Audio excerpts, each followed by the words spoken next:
Kate Waters is not me. I am not Kate Waters.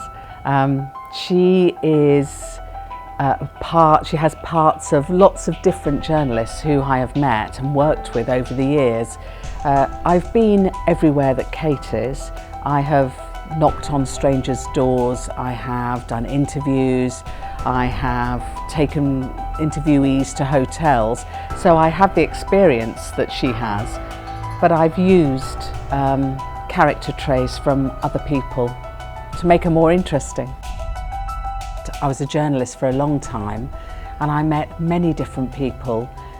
I covered a lot of crime and I always wondered what the people on the edge of the story knew or should have known or could have known about what really happened.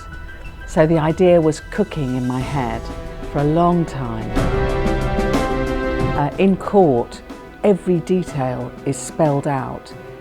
Nobody is trying to cover up or to veil what happened for the first time. So I often thought that the people, the family of people accused of terrible crimes, were hearing for the first time the reality of what their loved one is accused of, was accused of. And I wondered, you know, how do you cope with that? Your husband is telling you, I didn't do it, I'm innocent, it's a miscarriage of justice. And then you're hearing the evidence. It must be so hard to deal with, to try to square it. Marriage is like a secret society. You're locked in together into a relationship that nobody else knows what really goes on within your marriage. That's why it's so difficult, because to say, okay, the man I married, for Jean, the man I married is not the man I thought he was.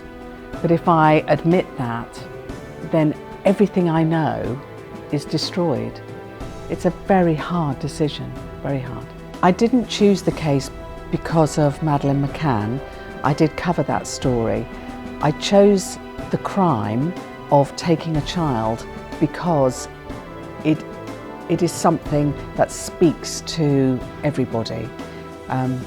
Protection of children is something that as a human being everybody feels, even if they don't have children. It certainly isn't based on the Madeleine McCann case, but that case showed how affected we all are when a child goes missing. Because you give a child a smartphone and you have no idea what they're looking at. You can't, you're not there looking over their shoulder the whole time. So it's a very tricky subject. I think the idea that the internet means freedom is a lovely one. It's a lovely concept, freedom of information. But you then have responsibility. With freedom comes responsibility to safeguard children and vulnerable people. I wanted women in my book to be important characters. I didn't want them to be the body in the ditch, which so often in psychological thrillers they are. They are the victim and something terrible happens to them. So it wasn't, you know, man villain, woman victim. It's up to the reader to decide who is the victim in this. And I really welcome the fact that women are becoming much stronger characters in this sort of book, like Gone Girl and Girl on a Train. It's a very difficult time for journalists, very difficult. Because of the scandal of hacking in the UK, people are now saying that all journalists are corrupt, are liars, are making things up. But it's a very small number who are really involved in hacking. But it has meant that all journalists are seen in a bad light. It's terrible. Journalism is essential for a free society.